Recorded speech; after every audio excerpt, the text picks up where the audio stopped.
Hey everybody, this is David Wilcock, and I am here with Corey Goode on our now infamous Above Majestic set, which also is my lower floor here in Colorado. And we have a really cool announcement to make. I have decided to sign up for the Dimensions of Disclosure conference. Not only you, but your better half as well. That's true. Both Elizabeth and I. She's holding the camera right now. So. I'm right here. So yeah, if we wanted to hear from you, we have to kind of have you talk in the background. So yeah, we're very excited to have both the Wilcocks at Dimensions of Disclosure, and this year it's going to be in Ventura Beach. Right, it's in California, so all of you West Coasters can get there a lot easier than when it was in Colorado. Right, it's going to be in the Marriott Hotel right off the beach there in Ventura Beach, and it's going to be a much larger venue, up to 700 people this time. So we hope that you all visit Dimensions of Disclosure and sign up for the early bird tickets. I would highly recommend, we have a lot of other people coming to the conference to give speeches. I would highly recommend you get the VIP package. Check that out. Those will go very quickly. So another thing, Corey, that I think is important to point out is that just a couple weeks ago in the mainstream media, like mainstream, they're talking about a patent that the Navy originally filed in 2016 that got ratified in December 2018. It's on the books. Any aeronautics company could develop an anti-gravity technology. Right. And when you see the picture, which we'll include here on the video, we'll add it in, I mean, that is a flying black triangle. Absolutely. And it even says in the patent that it is a patent where it is generating gravity waves, it is reducing the mass of the object, it's reducing the inertia of the object. So when you're reducing mass, you have anti-gravity. Absolutely. Yeah. So why do you think the Navy would release, and basically in a kind of a soft disclosure, tell the public they have the ability, or at least theoretically, the ability to do anti-gravity? Well, you also may want to note that in the same week, the U.S. Navy created a new program to make reporting UFOs much easier and accepted. That's true. So That's true. The Navy is involved in trying to, I think they're trying to combat some of this controlled disclosure narrative that's going on. A lot of the Air Force is starting to put out. Right. The TR-3B we expect to be made public in much the same way that the stealth fighter and bomber were. We'll be told about it. Oh yeah, we've had it for decades, and then we'll see them flying around, and it won't be so sexy and exciting. It'll become normal. I don't know, man. 1.5 miles wide floating silent black triangle is pretty freaking exciting. It is exciting, but it is also amazing what can become normal. Yeah, to the population. True. I mean, people forget that in World War I, you had these gigantic flying zeppelins that were utterly massive in size. Right. But they were weapons of war, and if you saw one, it was a very, very bad thing. Right. And this is something that we talked about a couple of years ago, about this slow narrative of disclosure and partial disclosure, that they were going to start, we're going to start seeing pictures of triangles.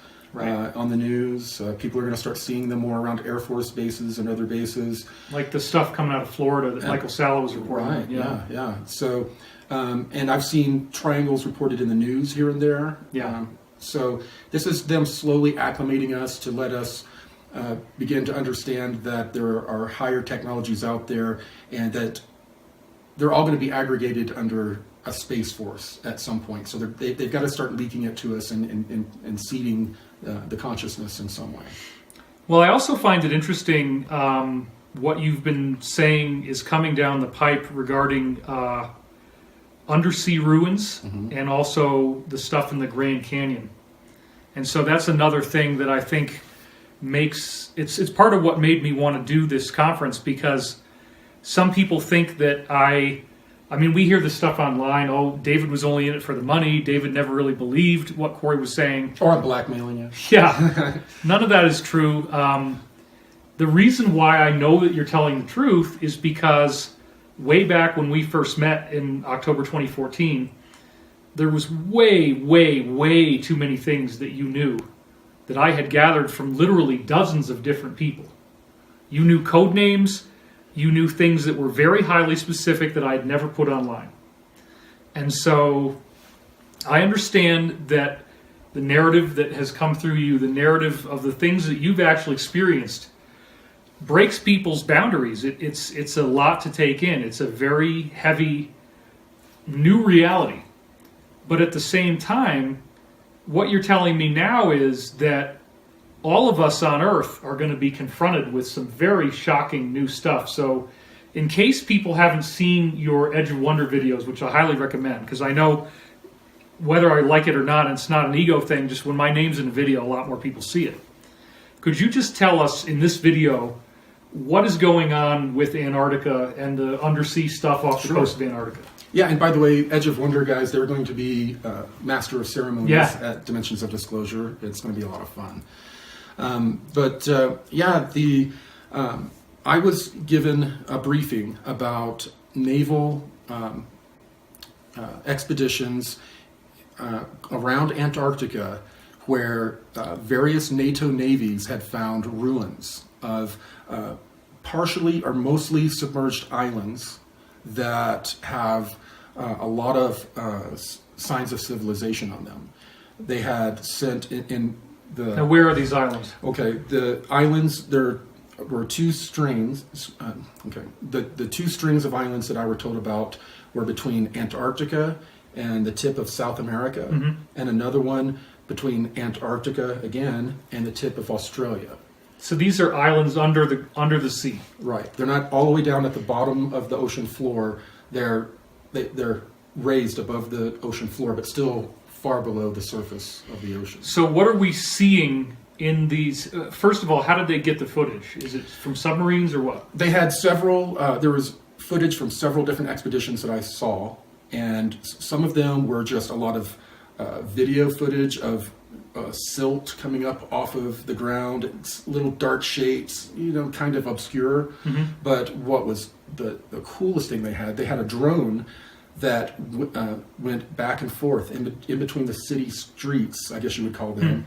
And all of this muck was coming up from the movement of the underwater remote-controlled vehicle, but it was using a advanced secret type of radar that was shooting through all of the muck and debris and was getting crystal clear pictures of the ruins. And when I first saw, I was handed like 8x10 photos like you used to get printed out. And it looked to me like they were crisp, black and white, high definition photographs. But they were actually, all of it was obtained through radar imagery. Okay, so you're saying city, you're saying streets, you're saying ruins. Can we be a little more specific about what are these sites? Yeah, they're very dilapidated.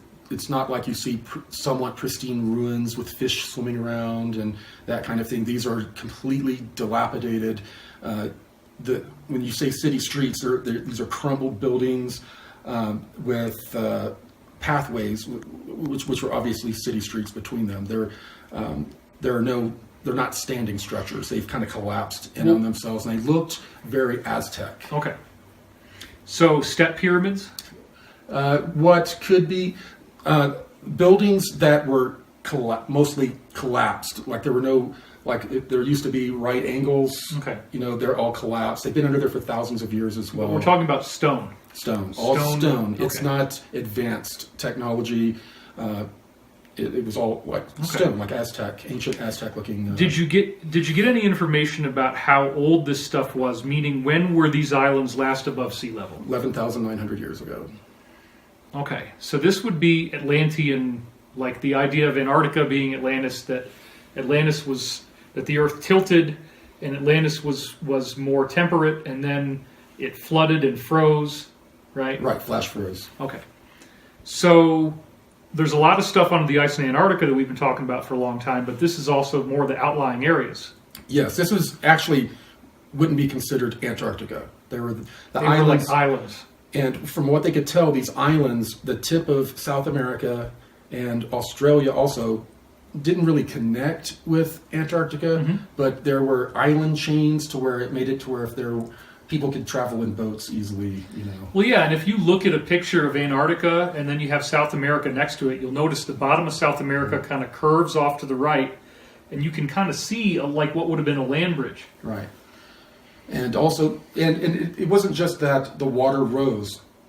Because of the great catastrophe, there were areas of the ocean floor that sunk deeper and other areas that rose higher, as well as on dry ground. That happened as well during. Just like with the Lake Titicaca, Peru, where you got 11,000 feet above sea level, you can barely even breathe up there. Right. They have all these ruins up there. Right. All right. Well, the one other thing I wanted to make sure we got into, because I think this is a really big thing, is... Okay, so let's go back to 2009, and I started to meet Pete Peterson. I met him with Project Camelot. Kerry Cassidy and Bill Ryan were both there. I financed the trip out. We filmed everything, and then Pete and I began talking like 2 or 3 hours at a time, like 2 or 3 times a week, ever since 2009, up until recently when he nearly died, and now he's in a nursing home. Y'all became quite close. But from a very early time, and I just want to tell everybody this too, because I have, if I wanted to go back, I always taped my calls with Pete, not to be used for public distribution necessarily, but for documentation, because he'd say so much stuff, and I was worried that I'd lose track of there's no, even if you're typing constantly, you're not going to get it all. So I have at least 5 or 6 different conversations I had with Pete that are recorded, which I could go back and audit if this becomes of world importance, which it looks like it could. I could hire somebody to go through all those tapes and find this for me. We talked extensively about the Grand Canyon, and we specifically talked about a buddy of his who apparently had found certain caves that he could enter into in the Grand Canyon, certain crevices. We talked about this a lot, and we actually wanted to arrange a shoot. We never actually did it, but arrange a shoot with this guy to covertly go into these cracks, because the guy had found skeletons, some of which were giants, most of which were giants. It was interesting because there would be this perfectly carved cylinder in the rock that would go straight down. The skeleton would be buried standing up, but it's a giant and it has an elongated skull. And so they were also apparently... I also heard that there were ruins that this guy had found and that they knew about in the Grand Canyon that were very amazing. And another weird thing was, and I'm just putting all this out there first because I know what you've already said on other videos, and I want to, so I'm not loading you. In other words, you've already talked about this. Right. But the content was also very strange in terms of that some of these folks in Majestic thought that this was validating aspects of the Book of Mormon. That there was some weird connection to that but anyway, the bottom line was different cracks, different architectural sites, giant skeletons that had not been found, that were undisturbed, that had elongated skulls, and the idea that there's actually cities down there, ruins down there, that this guy was aware of it. Other people Pete spoke to were aware of it. I've been hearing about this since 2009. But then you got a really cool briefing that they might actually... Anyway, I don't want to take the story, so go ahead. Yeah. I was recently told that there was a U.S. Army retired person, I don't know if it's male or female, that was going to come forward with a whole lot of breaking news about what has been found in the Grand Canyon. And they told us that it goes back a couple hundred years when the U.S. Army and the U.S. government came in and took over the Grand Canyon area because of what they had discovered, what they had been told by Native American Indians that had lived in the area about what was down in the area. So they went and did a trip to go down to see what they could find. And when they went down, think back in the cowboy days, torches going down these fissures, these cracks about like this from the picture I was shown, that just went down into the earth, and they were easy to navigate, not difficult at all. And the angles that they went in, it was they weren't hard angles to walk. It was wasn't like a major decline going in. It was a nice. Well, let me just add this real quick, Corey, too, because I was fortunate enough to visit a site that used to be a major, major tourist attraction in early America, and it's in southern Kentucky. It's called Mammoth Cave. And you go in there, and there are so many of these caves. They're so large and it's like this huge cave network. So you can walk in there for miles and miles. You could spend days trying to walk through Mammoth Cave. So that used to be a big pilgrimage site, and a lot of people, would go. So it's definitely possible that you could have massive cave systems. And I would think also, just with the cracks, like the Grand Canyon is so big, you're saying some of these cracks go deep into the earth, fissures, right? yes, they go very deep into the earth. They've followed them for miles down. And as they go deeper and deeper, they were finding petroglyphs and different signs that showed that populations had moved through the area or had been in the area. And as they went deeper and deeper, they started finding more and more interesting things. They found an area that it was a giant cavern area, but they had mud and rock buildings, adobe buildings that were obviously extremely old. There was shattered pottery around, old grain that they had located that they were able to carbon date. So this is one thing that I was hoping that Ben and Rob would ask you is, okay, you turn off the lights in Mammoth Cave. It's so dark you can't even see your hand in front of your face. Right. How did these people see?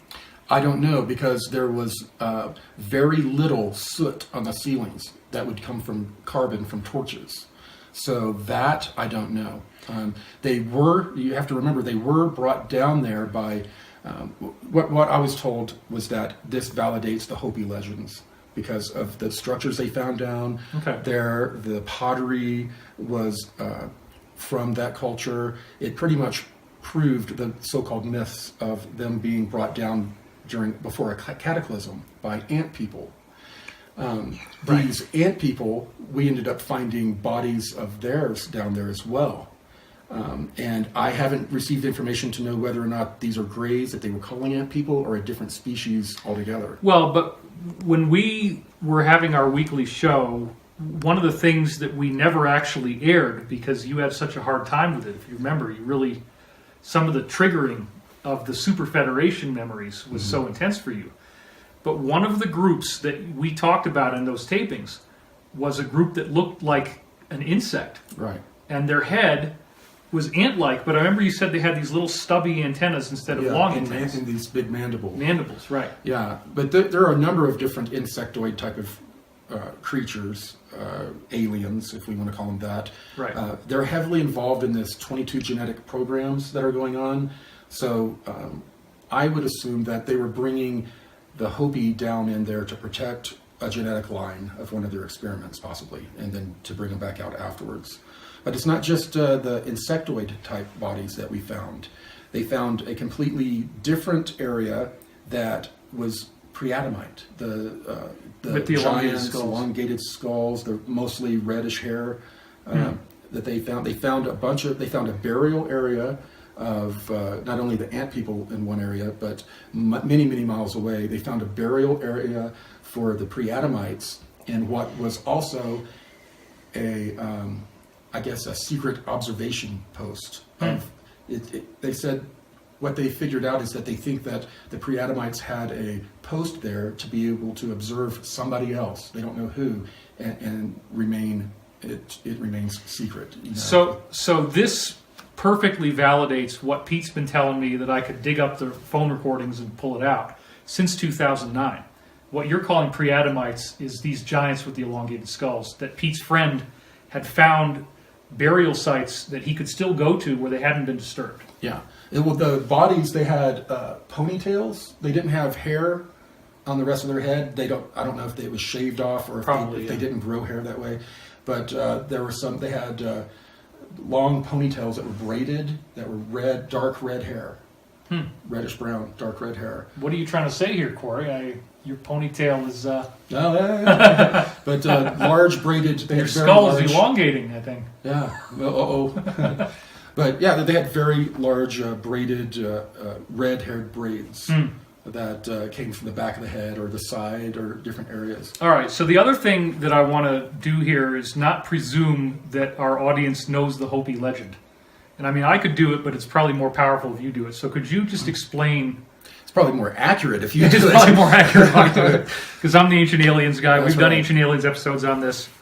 And I even remember speculating on, okay, what were these ant people? And it is kind of like the low-lying fruit to say they might be grays, because they're kind of ant-like. They kind of have a buggy look. But basically, what's your telling of the Hopi legend as it relates to this? Well, I believe that what usually occurred in those older civilizations, and even now, is that the religious caste is, they're going into these dark caves, they're doing all of these ceremonies, and they're coming in contact with these ant people or beings that they think are spiritual beings that are bringing them information about, this is how you, do agriculture. This is how you do this.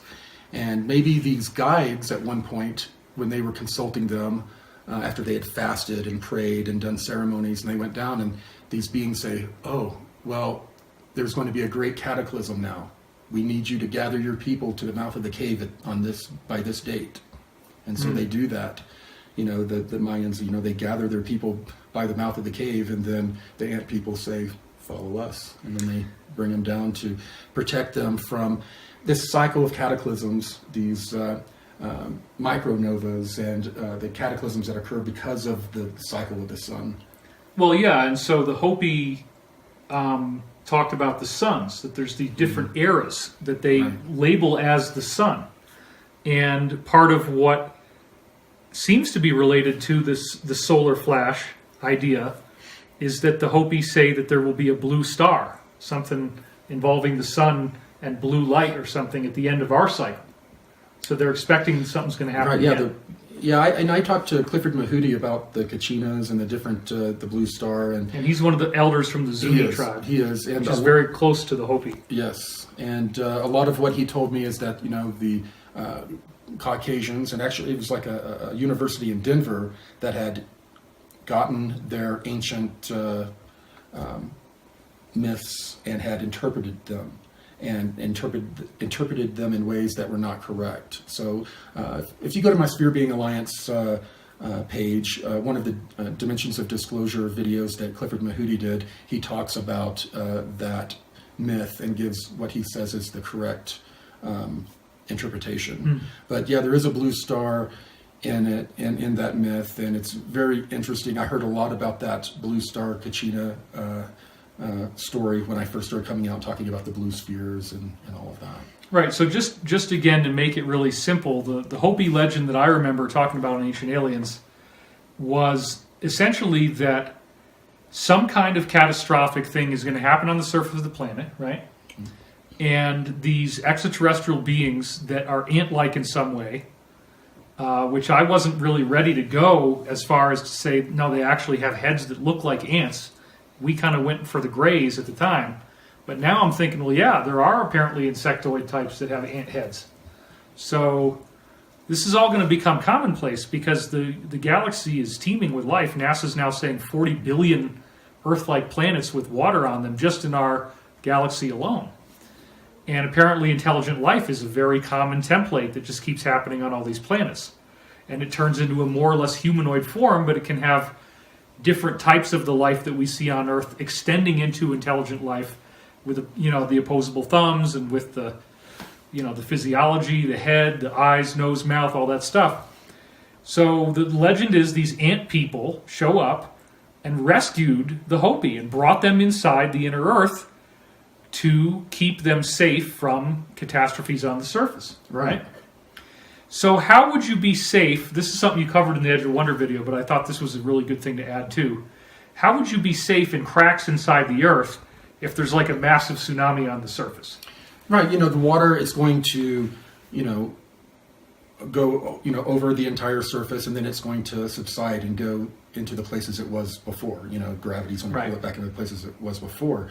But the Earth, the crust is very porous. Water is going to feed into all different directions. It's not going to pour down directly down these cracks to where the Hopi were. We also have air pressure that's keeping the water out as so well. There's basically not enough water to fill all the cracks. No. Plus, as you said, and you made that point in the Edge of Wonder video, the air itself if you slap down water on top of it really quick, it creates a bubble. Just like Exactly. if your car is sinking, right, in the water, there's going to be that trapped air up at the top that you can breathe. And that's what they always tell you in safety class. Right. Get to the top of the car if your car starts to sink. So it's like a trapped air bubble inside the land that can happen. Yes. Okay, so the thing that I really think is important and why we're doing this conference, we very much appear to be finally getting close to the edge here with disclosure.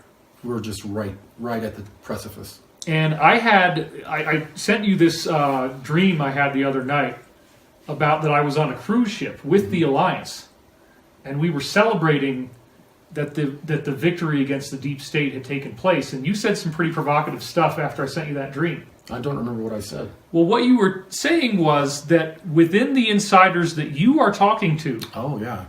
it's not fear porn anymore. No. What are they saying? Tell everybody. There's been a dramatic change in the mood and energy of the people that are briefing me. They have gone from, this is we don't know what's going to happen next. This foe, we know we're going to defeat them, but they're going to take down a lot of us. It's going to be horrible. But they were, trying to fight the good fight. Now it's switched over to where it's like they were going up a terrible incline on a mountain, and then they reached the other side, and now they're coasting. So let's also bring this up because I think it's very relevant. This very suspicious fire at the Notre Dame Cathedral. The thing's been hanging out since 1200 AD or thereabouts, 800 years. Never had a big fire at all. And with all the infrared detectors and smoke alarms and satellite technology, how could, and even just being able to scramble helicopters and stuff that would douse fires, how did this thing burn so big so fast, and why? I don't know. I was talking to an Alliance member that is a retired general that's been following all of this very closely, what's been going on in France and in Europe. And immediately when the church was on fire, he communicated me and said, we already have confirmation this is arson. And he said, we're extremely worried because there are a lot of artifacts and documentation that are inside that church that belong to the Vatican. It's one of their stashes, data stashes. It's something that was on their list of places to raid and take the information, but because it was a church, they couldn't do it until certain things had occurred first. And they said that all of that evidence was more than likely lost. Wow.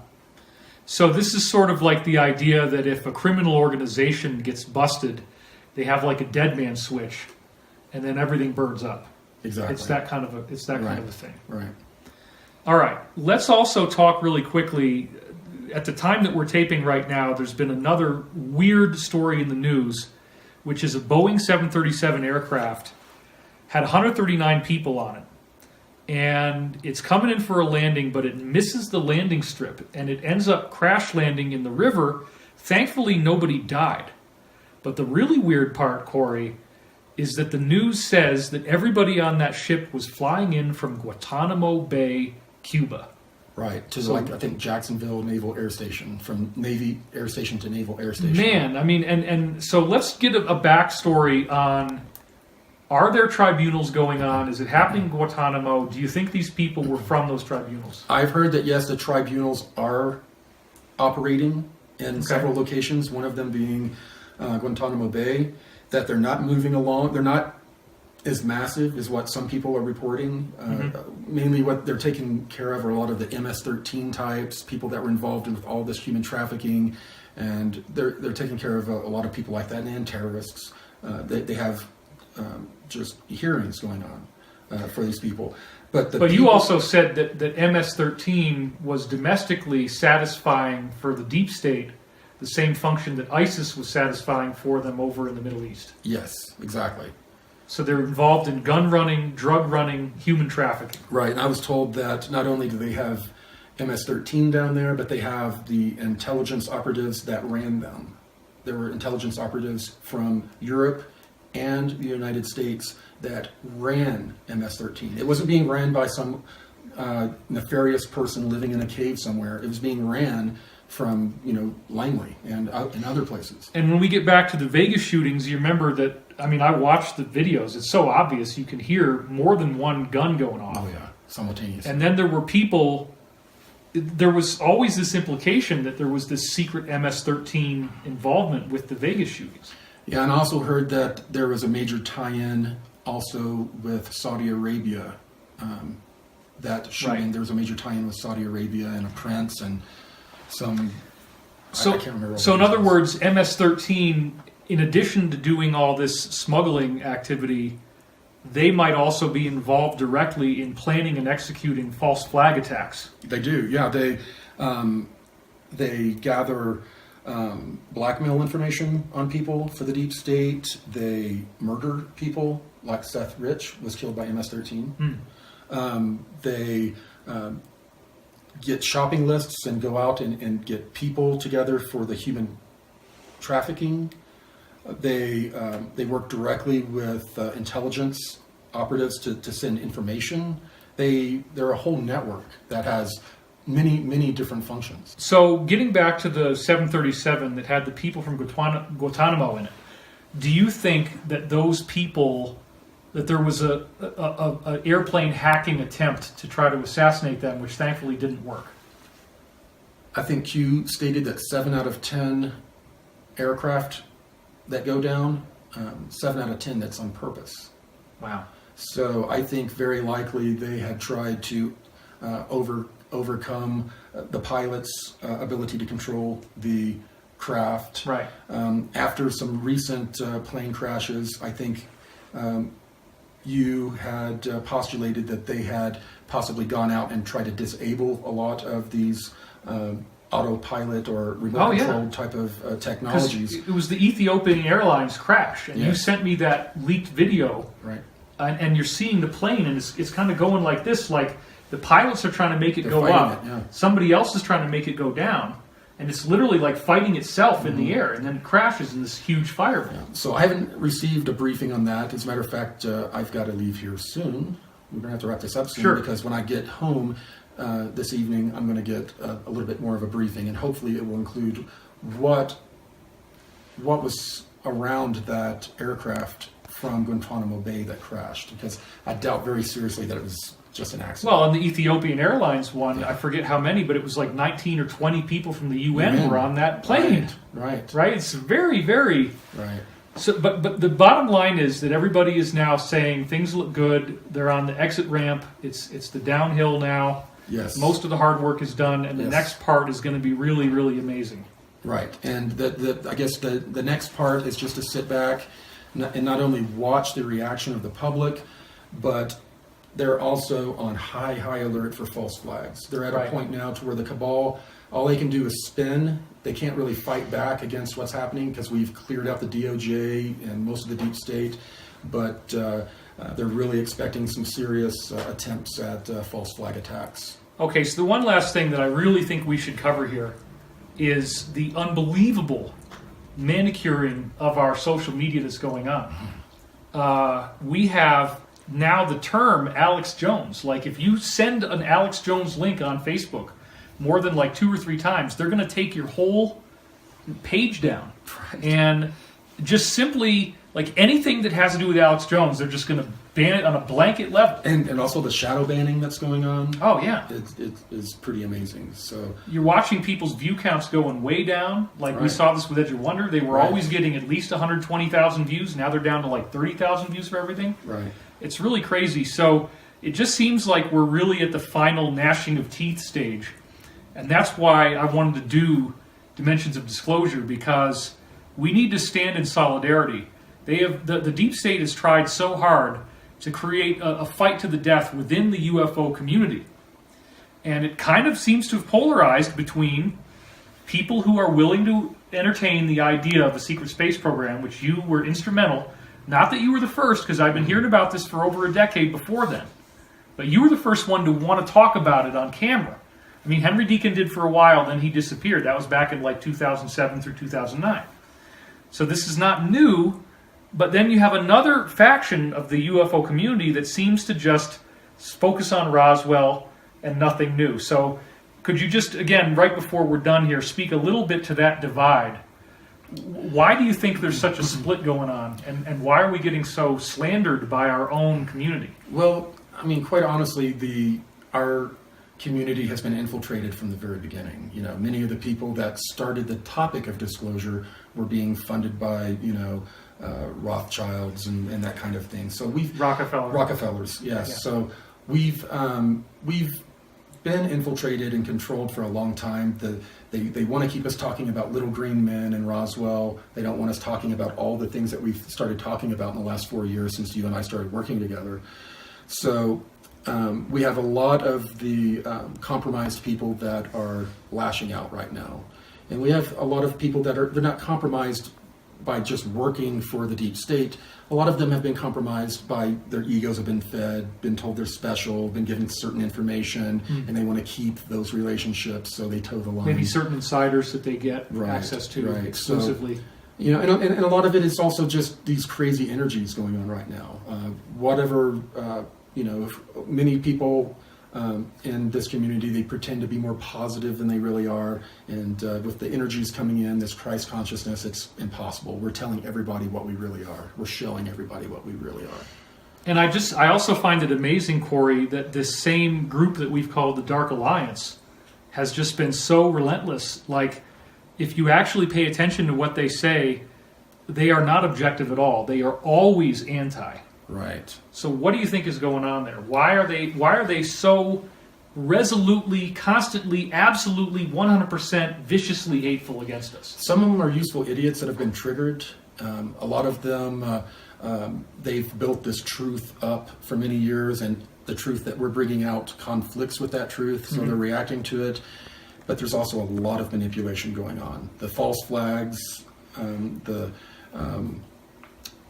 coming in and stoking up fear and resentment and hate against and between different people in this community. It's all been done to divide and conquer us. They know that this community, if we came together and started demanding the release of suppressed technology and really demanding disclosure, we would get it, because we are the people that stand up and scream for it when everyone else is telling us it's nonsense. So what's the value, in closing, of doing something like Dimensions of Disclosure in light of what you just said? It's a way for all of us to come together, show solidarity for the truth, and to also debate and talk about these different ideas, and not just respectfully. Right. That's the main thing. Coming together. We have a lot of us have different ideas, but we have the same goal, the same mission, which is to wake people up and to prepare for what is coming. All right. Well, I'm going to be there. Elizabeth's going to be there. You're going to be there. Yes. Sasha Stone, right? You said that. Yeah. He's the guy who interviewed Ronald Bernard, the amazing whistleblower. And we'll put some video up. Clifford Mahooty, is he going to be there? Clifford Mahooty. We got Edge of Wonder guys. Edge of Wonder guys. We have some new people. We have an NSA whistleblower that's coming. Really? I believe is it Robert David Steele? Oh yeah. That's coming. He's done a lot of great former stuff. CIA. John D'Souza, former FBI. Yeah. We're going to have a lot of very interesting people. Eisenhower. Yeah, Laura Eisenhower. She'll be there. And there are going to also, be some alliance people around rubbing shoulders with us. So it's going to be a very interesting event. And we're going to, it's on the beach. We have also a beach event. We're going to show the follow-up to Above Majestic.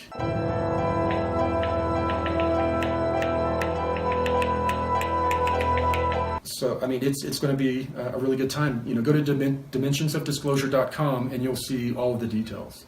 Cool. Well, I'll be there, and I hope you'll be there too. Thanks, everybody, for watching, and we'll see you next time.